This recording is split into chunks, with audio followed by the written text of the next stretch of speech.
Previously in... les petits gags de Code 52. Moriarty. Juste un nom. Un nom derrière toutes les embrouilles. Moriarty fait tout pour saboter les sketchs. La dernière fois que nous l'avons rencontré, il avait prévu l'assassinat d'Alexander, notre client. Son but ultime? Apporter de l'humour noir dans les gags bon enfant. Il ne veut tout simplement pas que les gens rient.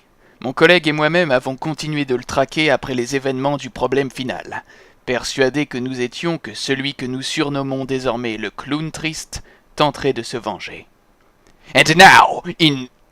les petits gags de Code 52.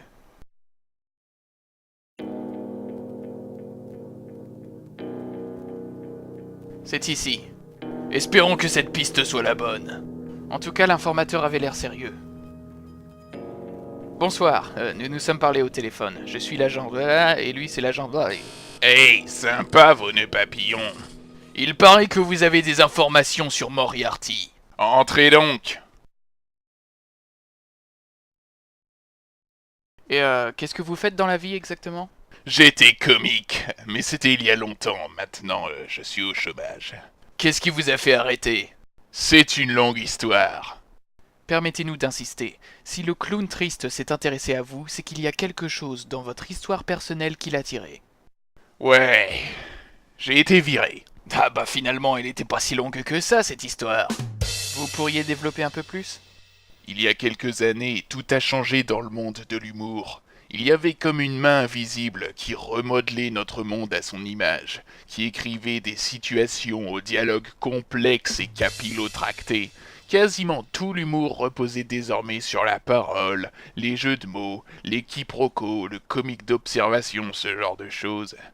Moi, je faisais partie de la génération d'un humour beaucoup plus visuel, beaucoup plus simple. Se prendre une tarte dans la tronche et glisser sur une peau de banane était le summum de notre art. Mon seul réel talent, c'était de faire la poule, écoutez.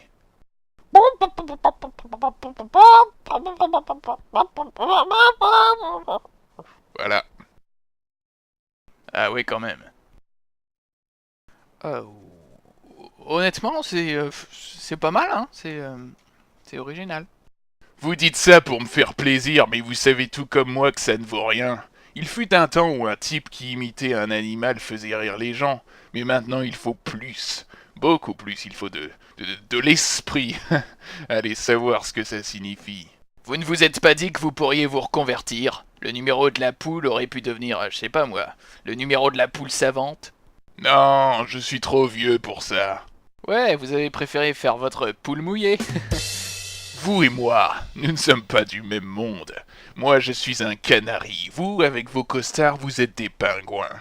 Vous vous déplacez avec flegme et vous balancez des pics pour faire rire les gens. Nous sommes tous trois de drôles d'oiseaux, certes, mais des oiseaux très différents. En parlant de drôles d'oiseaux, Moriarty, vous dites qu'il a tenté de vous recruter. Ouais, s'il y a bien un homme qui ne supporte pas la façon dont le monde a évolué, c'est Moriarty. Et vous devriez vous méfier de lui. Et c'est pour cela qu'il vous a contacté? Pourquoi? Bah oui, il devait sûrement avoir besoin d'une poule. Et pourquoi donc? Parce qu'il couve de mauvais dessins. Couve de mauvais dessins. C'est trop drôle parce que c'est une poule. Ah, t'es vraiment hilarant, mec. Merci, merci. Vous voyez, c'est pour ça que vous devriez être sur vos gardes. Pourquoi? On risque d'y perdre nos plumes? Parce qu'il viendra un temps où c'est votre style d'humour qui disparaîtra. Après une longue agonie, une longue décadence. Vous savez quoi? Peut-être même que ça a déjà commencé. Je parie que personne n'utilise l'expression « couver de mauvais dessins » de nos jours. Il est donc probable que personne n'arrête votre blague. Votre humour tend à l'incompréhensibilité parce que la force mystérieuse qui écrit vos dialogues se perd dans les recoins sombres de son cerveau, là où seule elle-même peut se comprendre. Oui, je vous préviens aujourd'hui, il viendra un temps où les gens se lasseront de l'humour de dialogue, et ce jour-là, il ne vous restera plus rien. Ouais, quand les poules auront des dents.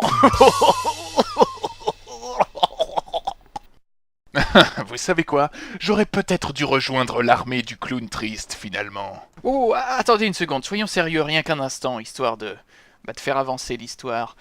L'armée du clown triste, vous dites? Vous avez bien entendu. Il n'y a pas matière à rire. Une tempête approche. Oh, ça a commencé avec 3 fois rien. Vous savez, juste une blague. C'est l'effet papillon. Mais ce dont vous devriez avoir peur maintenant, c'est une véritable guerre.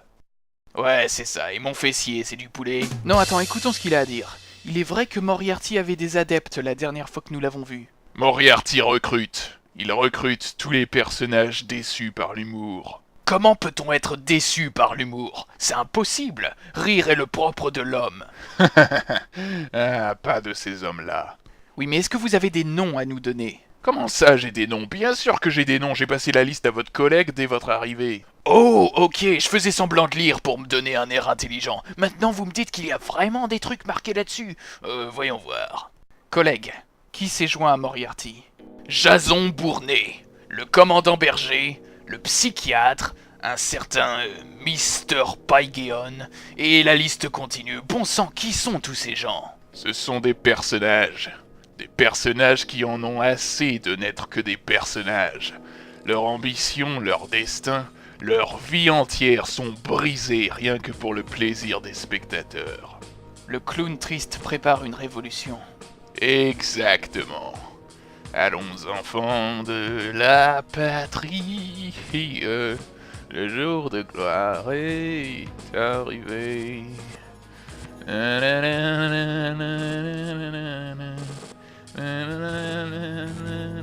Je ne sais pas pour toi, mon cher collègue, mais moi j'ai bien peur que la fin soit proche. Ouais, On sent l'influence du clown triste partout. Jusqu'ici, ce qui était censé être une entrevue plaisante et se terminer sur une chute hilarante, s'achève finalement de manière assez sinistre. Pourquoi Moriarty veut-il abolir l'humour? Nous vivons dans l'humour. C'est notre raison d'être, notre principe vital. Ouais, ça reviendrait à... tuer la bouleuse d'or. On a pensé à la même. Ah, ouais, on est vraiment marrant. Collègue. Oui? Je me demandais... Est-ce qu'on est réellement drôle? Oui. Oui, bien sûr, voyons. On est très drôle. On est même très très drôle. Pas vrai?